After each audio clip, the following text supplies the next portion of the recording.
Here we go on a Thursday slate of MLB. It's the summer, so we're only playing MLB for the most part. Golf is coming around, but it is MLB day here at the Win Daily Show. Make sure you check us out at Win Daily Sports on all your social media profiles. We push out a ton of free content on our socials and also at windailysports.com. Free articles, videos, projection models, lineup optimizers, and get in that expert chat.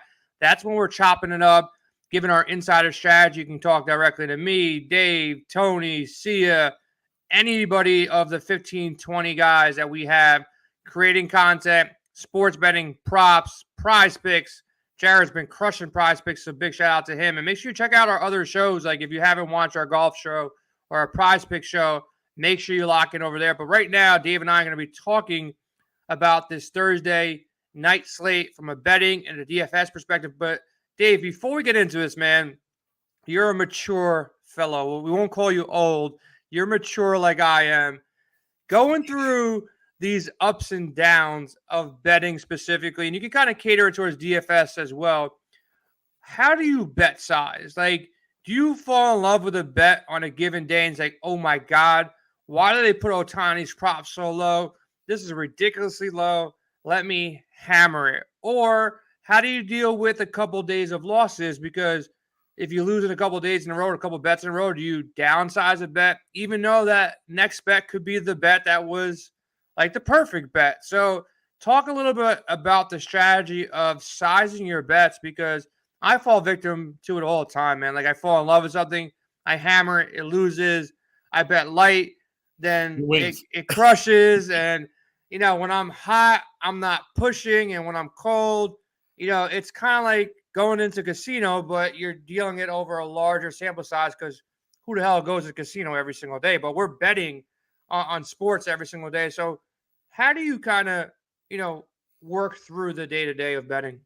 It's a great question. One I've been asked a few times before, and really if you look at what you're betting on, it's a long game. And especially when we get into MLB season, right? You're going to be sitting here probably almost 200 days. I think you got to play about 190, to be on every day, the MLB. And if you can understand that you're going to have the ups and downs, the ebbs and flows, as they like to say, and you can at least stay the course, that's what I like to do. So really where that comes down to, Jay, I set my units, right? So say we're a 50 unit, $50 better is our 1 unit. All right, most of my bets are going to be around that 1 unit. Now, if I do really like something, I'm more of a 2.5. And if I want to get to 3, I might, but I'm probably not going to expand much more than 2 to 3 units on my favorite one. And then if I'm going to drop down, I'm probably only going to play half a unit. Now, the one bet I will say I do kind of back down, even scale down a little more, are those ones that are plus 300, plus 400, plus 500, are home run props. The ones that we really probably have a harder chance of hitting, I'll probably scale them down to a quarter size bet at some times. But really where I had to avoid my miscues, it's not as much of extending the units to 5X or more. It's really playing too much. And that's really where I get into some trouble some days when I think I'm hot. 4 in a row, 5 in a row, I'll try and play 6 the next day. And then all of a sudden I'm 2 and 4 and I've just ruined everything I did. So I need to be a little bit more smart in those situations. So for me, it's been more of a stick to your game plan. The ups, downs, the expanding your bets between 2X and 3X, going as low as half X to quarter X is where I'd stay in that range. Try and keep most at 1, 1.5, but also try and keep most to what you like to do. 2 to 3 a day, stick to 2 or 3 a day. Try not to expand too much, because when we play too much volume, Jay, the books win. Yeah, I think, you know, to add to that, it's a long game. You know, now, especially with legalized betting, you're not meeting a bookie, you know, on a Monday to pay them. So you're playing the long game. So factor that in, where you're not looking at your statistics, your metrics on a day-to-day basis or even a week-to-week. Really try to do it season to season or month to month, where you're going to not really get too high on yourself or too low on yourself in between time. And then the other thing that you mentioned, as far as not playing as much volume, I think the one thing that you have to start incorporating is more discipline. Like with myself, on days that I get busy with something else, you you still want to get some action. Yep. And those are the days that also get the best of us, where it's like, okay, I don't have a bet in. Now it's Wednesday night at 9. Let me go bet the late game in California. And you're forcing something when you just want to get action. And that hurts your statistics in the long run if you're playing a long game. If you want to get action, great. Go put a dumb prop out there at someone to hit a home run or whatever the case may be, and go light.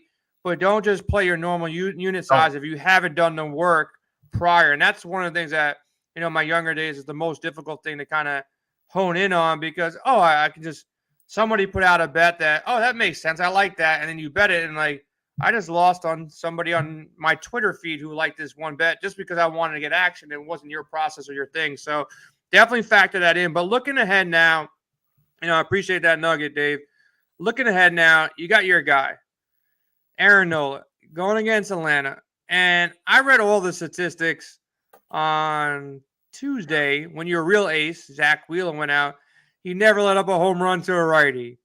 Home run in the first, like the first guy hits a home run off him, and then it goes back to back. So like, I'm off anybody playing the Braves right now for the most part because his lineup has been hitting. They're a good lineup, but it's a short slate. There's not too many games. There's not too many people to pick from, and the other ace on this slate has the Dodgers. So pick your worst of two evils between them, or Severino's got Houston. So like, which ace do you like here? Or do you just go to the guy who might not have the name recognition in Gilbert against Oakland, which is the softest of the three matchups here at the ace level? Yeah, I love Nola the most here. I mean, he did have one start against Atlanta this year, went 8 1/3, 10 Ks. It was a huge game the Phillies needed back on May 26th to save the series. Very similar to what he's going into tomorrow at home. They're on the verge of getting swept, playing Ian Anderson. I just think he's up to the task here. Nola's been very unlucky this year. He had that unlucky streak again last week in San Diego. Goes 7 strong, lets up 1, strikes out 10, loses the game. And loses the game 1-0 because his brother, Austin Nola, gets a hit off him, the RBI, to win the game. So he's just been in this weird situation all year. Pitched well enough to be better than his record at 4-5. I think he steps up tomorrow. I would put in for Nola. Looking at the top slate, you already talked about it. I'm not in on some of the guys just below this. Musgrove really concerns me. I'm not sure where he was last week, but to only throw 1K against the Phillies, okay, you can let up 6 earned runs. I get it. The Phillies sometimes hit, but to only get 1K really concerned me in that game. And then he gets the Dodgers team that finally woke up in Colorado. So I'm a little nervous about that one. Gilbert is my 2A or 1B, however you want to call it. Oakland just had this series in New York, had the lead in 2 of the 3 games, lost it. Now has to fly out west, not to home, to Seattle, probably the farthest flight you have to do. On short rest, we saw what happened to the Dodgers when they did that, going from Atlanta to Colorado, got shut out by Chad Kuhl the next night. So I feel like Gilbert is probably right there with Nola. So those are my 2 I like at the top. Yeah, I think Gilbert is probably the safest guy. Not as much upside as Nola and Musgrove, but the matchup pushes him, and the slight discount pushes him. After what the Astros did to the Mets, and it looks like maybe Alvarez is out, which is a big lefty bat that Severino might not have to deal with. And Severino survived a matchup against Houston just last week, 17.3 points, 7 Ks. Now, if, Alvarez is out, give Severino a slight bump, a nice discount at 9,100. Don't really like Garcia here. I want your take on a couple of guys here on the lower end. Let's start with Alexander versus Pitt. We just saw what Corbin did, which was like an anomaly, whatever the hell you want to call it. I had him in a couple lineups, did not have him in my main. I didn't have that much courage to go with Patrick Corbin here. But you got Alexander versus Pitt. You got Ian Anderson, who's cheap against Philly. And then you got Kikuchi against Tampa Bay. Any love for those 3 guys down there? Yeah, I actually do. Alexander is interesting. Well, where Pitt really falls off is against lefties. We saw what McClanahan did. We saw what Springs did. And then Corbin comes in and does the same thing. All in a week, each one of them gets 8+ Ks against Pittsburgh. They're really bad against left-handed pitchers. Obviously we know Alexander is not a left-handed pitcher. So it's one of those situations where I do think there's value, but I also think I think I like the guys you talked about a little more below that. I think Ian Anderson does have value against Philly, especially with Harper out. They're just trying to find themselves, and they really have some gaps in the bottom of that lineup. As already seen in the series, they have a total of 4 runs in 2 games. So I think Ian Anderson does have some love there at 7,200. Kikuchi's really interesting. Wander Franco's back. I think that does throw a little bit into it, but when a Rosarena has been pretty good for them. Kikuchi's wild as can be, but he can put up Ks, and Tampa has been known to strike out quite a bit. We saw what happened the other day. Woodruff comes off the DL.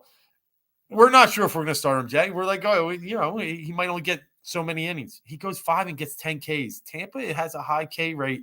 I think Kikuchi might be a sneaky play.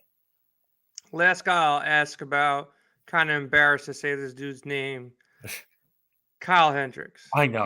He's 5,100. And, I don't really want to say, I'm not really a box score watcher. You want to look at the underlying stats. But, look at his box scores. You rarely see, guys in the negative. And he's got 1, 2, 3 negative starts, multiple starts, under 4 points. But then out of nowhere, he goes to St. Louis, strikes out 6, 7 in the third, scoreless. He gets 28.9. He did it a couple times early in the season. At San Diego, he drops 35.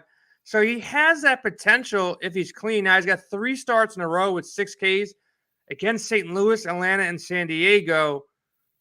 Thoughts on Hendricks, 5,100. If the wind is blowing in, it's not blowing out ridiculously. He's going against Cincinnati here. Very soft lineup. We've seen guys like Thompson do well against, Cincinnati. Hendricks, 5,100. Any interest there for – give me half of what Corbin got. Corbin got, I think, 39 on Tuesday. Give me half of that. I'll be happy at 5,100 with Hendricks. Any love there? Yeah, I mean, right now, today he blew out the center 18 miles an hour. So that scares the heck out of me already. Hendricks, a very big fly ball pitcher.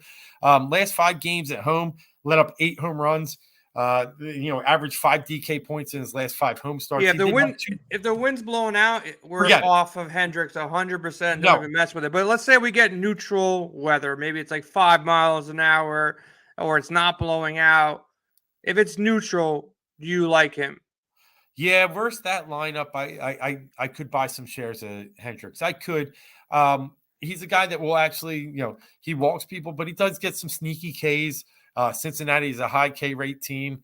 Obviously, we've seen that during the year. It's something I could be intrigued in, especially if the wind's in. If it's hot and steamy as it has been in Chicago the past 2 weeks, it's a hard pass. But it's someone at 5,100. Jay, what do you got to get? 12? You got to get 12 and you're happy, right? I think that I could get in if the wind's neutral or blowing in. I could. Yeah, so now let's talk about these stacks, because from what I see here, the better pitchers are going against the better hitting teams. They are. And then the soft teams are going against the kind of shitty teams. Mm-hmm. Or the soft pitchers are going against, the shittier of the teams. So where are you at with lineups as far as your stacks go? Do you really want to attack Brubaker, or do you want to attack Alexander? Do you want to attack Kikuchi, or, Martinez is probably the guy that you're going to say and go with Seattle? Where are you at with your stacks? Yeah, I would lean a little bit towards Seattle. I mean, at home, they're a very much different team at home. They're one of the top 7 hitting teams at home. They just seem to hit a lot better there. They thrive in that environment. Some of the suspensions came down, but they really haven't impacted some of their top players. Julio Rodriguez hits his 12th homer on Wednesday night. It had a little love, got 9 runs in that game against Baltimore. So, I do feel them a little bit, but I tell you the truth, I'm not scared of Toronto. I think I could see some shares of Toronto. I know Rasmussen is just coming back. He's been off for what? I mean, he pitched on the 10th. So, yeah, I mean, he's only been off 2.5 weeks, but he's still a guy that I could potentially see. Toronto's been very good lately against all different kinds of pitchers. We pointed out even one of the tougher ones they faced recently. They hit well up in Boston with Waka. They've struggled against him, but were able to find a 4-run spot in the first 5. So I could still see myself getting a piece of Toronto, especially because, Rasmussen is one of those guys that they've hit well in the past. So I could see that. How about you? Yeah, I think the Blue Jays, Rasmussen most likely, I would assume, beyond. Look, the Rays don't throw anybody out there past 80 pitches regardless, Yeah. so his high all year was 88. Now he's coming off a month of injuries here or 3 weeks of injuries here. So I think Toronto is going to be popular. I think Seattle will be popular. Like that's probably your optimal stacks, Toronto, Seattle, but they'll be the most popular stacks as well. Sneaky, Kikuchi has blow up potential. He's been blown up plenty of times this year. A lot of short starts too, going 2 to 4 innings in almost all of his starts. So you can get some of that back end of the Toronto bullpen, which will be a nice way to go. So I think Tampa Bay sneaky. Toronto is one of the best. And then, the Yankees and Houston are really good hitting teams. So if Alvarez and everybody's in that lineup for Houston, they can be sneaky. New York can be sneaky. If wind's blowing out in Chicago, both Cincinnati and Chicago come into play. And then, like you said, man, Pittsburgh can hit righties. Alexander, it's not a proven commodity yet. I know he's pitched well. He's pitched out of the bullpen. He's started some games as well. He hasn't really been hit hard, but Pittsburgh is cheap. Like you said, Reynolds hit 3 home runs. Cruz has been hitting. Sawinski's been hitting. You have Vogelbach. So you have some cheap, bats to attack with Pittsburgh. So I think they're a nice secondary piece or some one-offs. Attacking Alexander is a spot.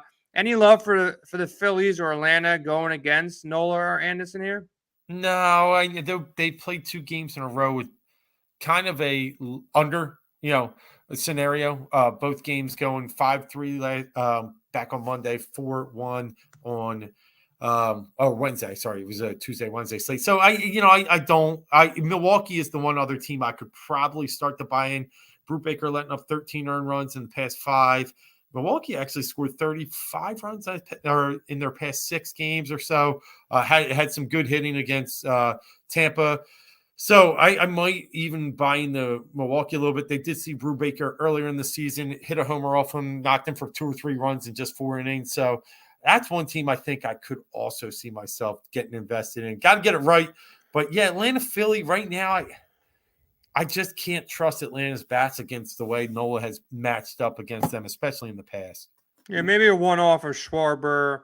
If Acuna plays, maybe you can attack a little bit of Atlanta. But I'm with you on that. Yeah, Olsen's been swinging a hot bat too. So maybe some one-offs, for power from Atlanta and Philly. But I think the stacks that we want to look to, Toronto, Seattle, and obviously if Cincinnati and Chicago have some win, they become in play. And then both sides of Milwaukee and Pittsburgh in play as well. Probably fading the Dodgers side, the Padres side. I know the Padres can break out at times. They're going against Mitch White here. But back in LA, I'm kind of off them as well. But, we'll be laying out some bets in our expert chat on Discord. Just search up Win Daily. You can hop in our Discord. Go to windailysports.com. We'll be in there as well. And, be on the lookout for more content. Dave's publishing articles, Adam and Jared.